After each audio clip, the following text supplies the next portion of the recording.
Non tariff trade barriers and new protectionism. इसमें सबसे पहले हमारा काम स्टार्ट हो रहा है इम्पोर्ट कोटा। अब इम्पोर्ट कोटा का डिफरेंस टैरिफ के साथ समझ लो। टैरिफ तो होता है ना, आपने टैक्स लगा दिया जी। कि क्वांटिटी पे रिस्ट्रिक्शन कोई नहीं होती है। आप जितने भी यूनिट इंपोर्ट करेंगे या एक्सपोर्ट करेंगे उनके ऊपर आपने एक टैक्स देना है, उसे टैरिफ कहते हैं। और वो तीन तरह का होता है, एड वोलरम, स्पेसिफिक और कंपाउंड। एड वोलरम में परसेंटेज के हिसाब से लगता है, स्पेसिफिक में एक फिक्स अमाउंट के हिसाब से लगता है, यूनिट पे टैक्स, कमोडिटी पे टैक्स। और कंपाउंड में दोनों को मिला के टैक्स लगाया जाता है। अब कोटा में सिनेरियो थोड़ा चेंज है। कोटा में आपके पास क्वांटिटेटिव रिस्ट्रिक्शन आ गई है कि आप एक स्पेसिफिक क्वांटिटी में ही चीजें अपनी इंपोर्ट कर सकते हैं, उससे ज्यादा तजावुज नहीं कर सकते। तो अब क्वेश्चन ये आता है कि कोटा की वो रिस्ट्रिक्शन लगाते क्यों है क्वांटिटी की। इसमें क्या से आता है, जो बेचने वाला है उसको तो खुश होना चाहिए, तो वो फिर रिस्ट्रिक्शन क्यों लगा देता है कि हम सिर्फ इतने यूनिट देंगे। ये जिस वक्त आपके पास आउटपुट एक लिमिटेड स्टॉक पे हो ना, जी। उसको खरीदने वाले बेशुमार हो, मसलन कि 10 ममालिक हैं जो आपसे प्रोडक्ट खरीदना चाहते हैं, आपके पास टोटल 100 यूनिट पड़ा हुआ है, तो बजाय इसके कि एक अमीर मुल्क है आपसे पैसे दे के 100 के 100 खरीद लेता है, बकाया 9 जो है वो मुंह उठा के देखते रहेंगे, आपका 9 ममालिक के साथ रिलेशन खराब होगा अगर आप हम्म। एक कोई सारा माल उठा देंगे तो ऐसे में फिर कोटा एक क्वांटिटेटिव रिस्ट्रिक्शन लगा दी जाती है कि भाई मेरे पास इतने यूनिट हैं और भारत के हिस्से में इतने आएंगे, पाकिस्तान को इतने मिलेंगे। हर किसी का एक एक कोटा मुख्तस कर दिया ताकि सब राजी रहे, कोई नाराज ना हो। सही है। हम दूध लेने जाते हैं, आपको तो नहीं पता होगा, मैं दूध लेने जाऊं अगर, तो अगर उसके पास आखिरी का कुछ दूध रह गया है, कोई 10-12 गर्मियां रह जाए, और एक ही कस्टमर उसके पास आ गया 10 गर्मियों वाला, तो बाकी सब जो से हैं वो आधी गर्मी गर्मी 1.5 गर्मी वाले, तो वो एक कस्टमर को रिफ्यूज कर देता है कि सर जी ताड़ी मेहरबानी, इस वक्त दूध हमारे पास खत्म हो गया, आप कल आइएगा, थोड़ा रह गया एक घंटे बाकी साथियों को देना। क्योंकि अगर वो सारा एक को दे देगा तो बाकी 9 नाराज होंगे। जी।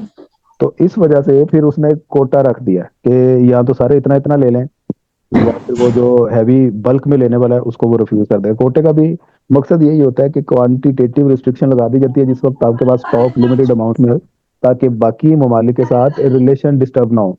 याद रहेगी बात, यस सर। तो दूध वाली से याद रहेगी। जी। अब ये नीचे मैं डायरेक्ट आपको डायग्राम पे लेके आता हूँ, और ये डायग्राम पहले हम कर चुके हैं टैरिफ में। टैरिफ में। ये एक्स कमोडिटी की सप्लाई है, ये एक्स कमोडिटी की डिमांड है, नेशन टू की डायग्राम है ये।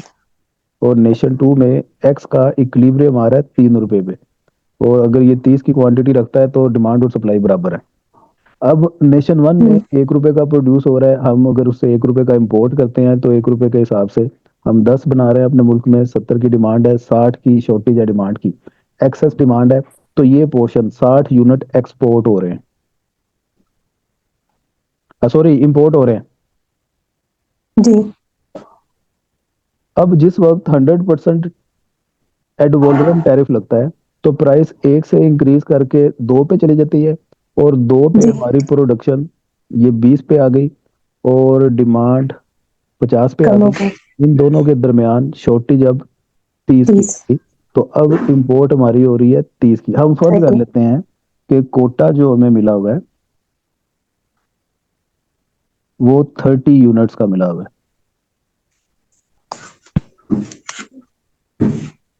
तो उस 30 से ऊपर हम इम्पोर्ट नहीं कर सकते। 30 से ज्यादा नहीं कर सकते। तो उस 30 को मेंटेन रखने के लिए हमने 100% टैक्स लगाया, क्योंकि 100% जब टैक्स लगा तो सप्लाई 20 पे आ गई, डिमांड 50 पे आ गई, हमारे दरमियान शॉर्टेज वो 30 की रह गई। तो कोटा भी 30 का हम्म। है, शॉर्टेज भी 30 की है, तो इसका मतलब है यहाँ पे ट्रेड हो जाएगी। ओके, ये पीछे जो आपने टैरिफ की मद में डायग्राम की है ना, सारी कहानी जी। वही है। बस इसको आपने एक्सप्लेन करते वक्त इस सेंस में करना है कि हमारे पास कोटा की रिस्ट्रिक्शन है 30 यूनिट की, तो उस 30 की रिस्ट्रिक्शन को देखते हुए हमने टैक्स लगाया, जिसकी वजह से हमारा डिमांड और सप्लाई के दरमियान गैप 30 का रह जाए। तो सही है हमने सर। 30 यूनिट इंपोर्ट कर लिए, यहाँ तक तो याद रहेगी ना बात। Yes sir. उसके बाद अब गवर्नमेंट को जो रेवेन्यू कलेक्ट हुआ ये इंपोर्ट की मद में, उसने उसे ऑक्शन ऑफ कर दिया, उसकी नीलामी लगा दी, और जो हाई पेइंग बिडर्स थे उनको उसने वो प्रोडक्ट का ठेका उठा दिया। तो जिसकी वजह से प्रॉफिट उनका इंक्रीज होगा, प्राइस इंक्रीज करके 2 से 2.5 में जाएगी, लेकिन प्राइस जब ज्यादा होगी तो ये देखो, सप्लाई 20 से इंक्रीज होकर 25 पे आ गई और डिमांड 55 पे चली गई। तो गैप अभी भी 30 का ही है। गैप डिस्टर्ब नहीं होना चाहिए। मेन आपका पॉइंट ये कोटा है जो आपका 30 का ही रहना चाहिए। अगर तो ऑक्शन ऑफ करने के बाद ये कोटा 30 का नहीं बनता तो फिर आपको ऑक्शन में एडजस्टमेंट करनी पड़ेगी, प्राइसेस में एडजस्टमेंट करनी पड़ेगी। तो ऑक्शन ऑफ करने के बाद आपकी जो नई इक्विलिब्रियम की कंडीशन है वो ये जे डैश और एच डैश है। यहाँ पे नेशन कंज्यूमर प्रोड्यूस करेगा और 30 यूनिट इंपोर्ट करेगा। ये कोटा की कहानी है। Okay sir. सर यहाँ डिमांड कम क्यों नहीं हुई ऑक्शन में?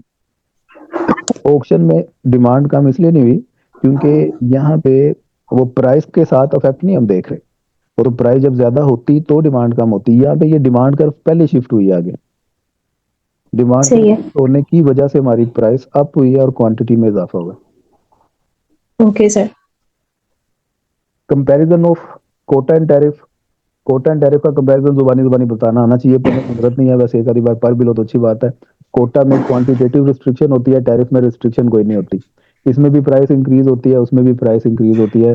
गवर्नमेंट को रेवेन्यू दोनों केसेस में आ रहा होता है। लेकिन कोटा में हमने वो एक क्वांटिटेटिव रिस्ट्रिक्शन को सामने देखते हुए टैरिफ लगाना होता है, जबकि इम्पोर्ट टैरिफ में हमने इस तरह की रिस्ट्रिक्शन को ध्यान में नहीं रखना होता। हमने वैसे जनरल अपने प्रॉफिट को देखते हुए टैरिफ लगाना होता है, मुल्क की सूरत को देखते हुए लगाना होता है। ठीक है।